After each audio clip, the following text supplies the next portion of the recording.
રફબુક. હું રફબુક છું. રફબુક જ એવી હોય કે એ જ ખરેખર ઉપયોગી બુક છે, તો પણ એને સાચવવામાં નથી આવતી. સારું ને ખરાબ બધું એનામાં જ ઉતારવામાં આવે છે.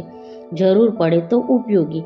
કંઈ ન જડે તો રફબુકને યાદ કરી તેના પાના ઉથલાવવામાં આવે છે. રફબુકને વેદના થાય છે. સાચું ખોટું મારામાં ચિતરાઈને છેલ્લે મને મૂકી દેવાય. જરૂર પડે તો હું બધું ભૂલી ઉપયોગી બનું. મારામાં ઘસરકા મારી સારું ને નરસું નક્કી થાય છે, તો પણ તમારા સારા સમયે મને ભૂલી જાઓ છો. જ્યારે કોઈ સ્પેશિયલ કામ ના આવે ત્યારે રફબુક કામ આવે છે. આ જીવનમાં કેટલાય માણસ આવા છે. રફબુક એ કેટલુંય સારું કરે પણ કોઈ કિંમત નહીં. જરૂર પડે તો એને જ યાદ કરાય. સુરે સમાજ કેવા રે માણસો! વાતો તો સારાપણાની બધા કરે છે. સમય આવે કેટલુંય ભૂલી એક તીક્ષ્ણ શબ્દ ઝીંકીને દુઃખી કરી દે છે.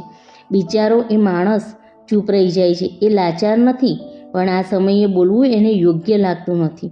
એ નકામો નથી, પણ જરૂરિયાત હાલ એની નથી. એટલે પરચુરણ એવી બધું સમાવતી રફબુક જેવી હાલતમાં આવી ખૂણામાં એકલો થઈ જાય છે. સમાજમાં જ્યારે જરૂર પડે ત્યારે તેને યાદ કરાય છે. તેની ખુશામત તો એવી થાય કે પહેલાં કંઈ બન્યું જ ન હોય. પોતાના બની પડખે બેસી જાય. અંતે એ સમયના વર્તનને મજબૂરી નામ આપી વહાલા થાય. આ ક્યાંનો ન્યાય? રફબુક બનેલા એવા વ્યક્તિઓને તમારા સારા વ્યવહારની કોઈ અસર થતી નથી. ખોટો દેખાડો ન કરો. આ વ્યક્તિઓ તો બધું સમજીને સ્વીકારે છે. સમયના તોલે જિંદગી મૂલવે છે. બોલતા પહેલે જેણે વિચાર નથી ને બોલ્યા પછી પસ્તાવો નથી હોતો, એમનો આ સારા થવાનો અંદાજ રફબુક બનેલો વ્યક્તિ બહુ સારી રીતે સમજી શકે છે. એની આ પ્રશંસા એને ખૂંચે છે. કામ સર્વે દામ દેવાશે એ પાક્કું જાણે. કોઈની જરૂરિયાતનું માધ્યમ ઘડાય છે એ સમજાય, છતાંય એટલા ઘસરકાથી તૂટેલી વ્યક્તિ ક્યાંક એનામાં સારા ભાવનો ટુકડો જીવતો રાખે ને બધાને ઉપયોગી બને છે. જ્યારે રફબુક જેવા એ વ્યક્તિ તૂટે છે ત્યારે તેને કોઈ સહકાર આપી સાંધી નથી શકતું. બધા પોતાનો થોડોક સમય ભૂલી જાય છે.